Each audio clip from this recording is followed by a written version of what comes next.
नमस्कार दोस्तों, कैसे हैं आप सब। आज फिर मैं आपके लिए लेकर आई हूँ बहुत ही रोचक जानकारी। जैसे कि आपको पता है कि अभी तो पितृपक्ष का महीना चल रहा है और इस महीने में लोग अपने पितरों के लिए श्राद्ध एवं तर्पण का कार्य करते हैं। पर फिर भी बहुत सारे लोगों को इसमें भी कुछ कंफ्यूजन बना हुआ है। अक्सर लोग पूछते हैं कि हमने तो गया जी में श्राद्ध कर दिया है, पितरों के लिए पिंडी बिठा दिया है, तो अब हम श्राद्ध कर्म क्यों करें। तो इसका जवाब हमारे ज्योतिषाचार्य आचार्य मुकेश ने दिया है कि पुराणों में ये वर्णित है कि देवताओं से पहले हमारे पितृ देवता हैं, इसलिए जब तक पितृ का पूजन नहीं होगा हमारे देवता भी प्रसन्न नहीं होंगे और उनका श्राद्ध कर्म हर साल करना चाहिए।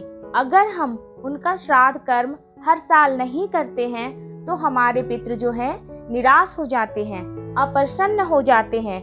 और दोस्तों, अगर आपके पितृ अप्रसन्न हो गए तो जीवन में आपको खुशियाँ कैसे मिलेंगी।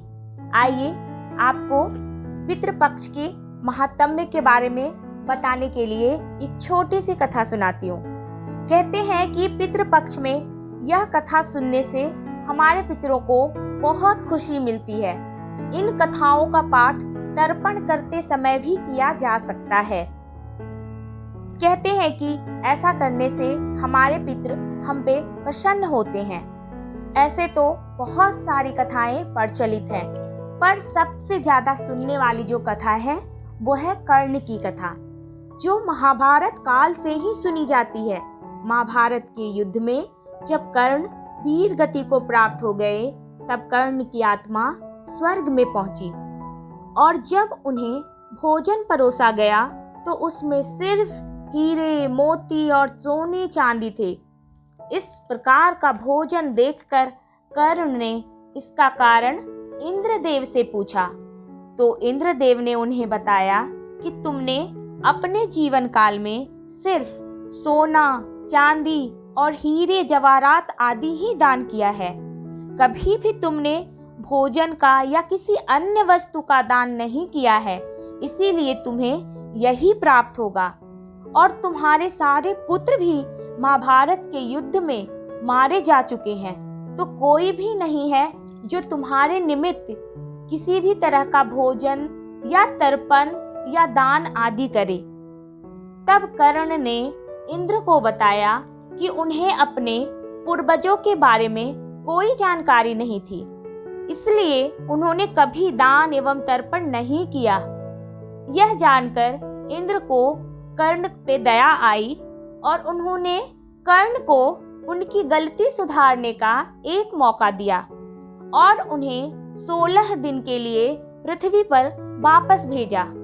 जब कर्ण पृथ्वी पर 16 दिन के लिए वापस आए तब उन्होंने अपने पूर्वजों को याद करते हुए उनका विधि विधान से तर्पण किया और ब्राह्मणों को भी भोजन कराकर दान दक्षिणा देकर खुशी खुशी विदा किया। कहते हैं तब से ही ये 16 दिनों की अवधि को खास माना जाता है और अपने पूर्वजों के लिए तर्पण किया जाता है और तब से ही इस 16 दिन की अवधि को पितृपक्ष के रूप में मनाया जाता है।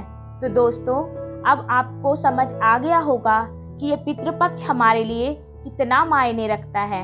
आप भी अपने पूर्वजों का श्राद्ध कर्म करें, तर्पण आदि करें, ताकि कल जब हम भगवान इंद्र के पास पहुँचे तो हमें भी भोजन के रूप में सिर्फ सोने, चांदी या अन्य वस्तु ना मिलकर भोजन भी प्राप्त हो।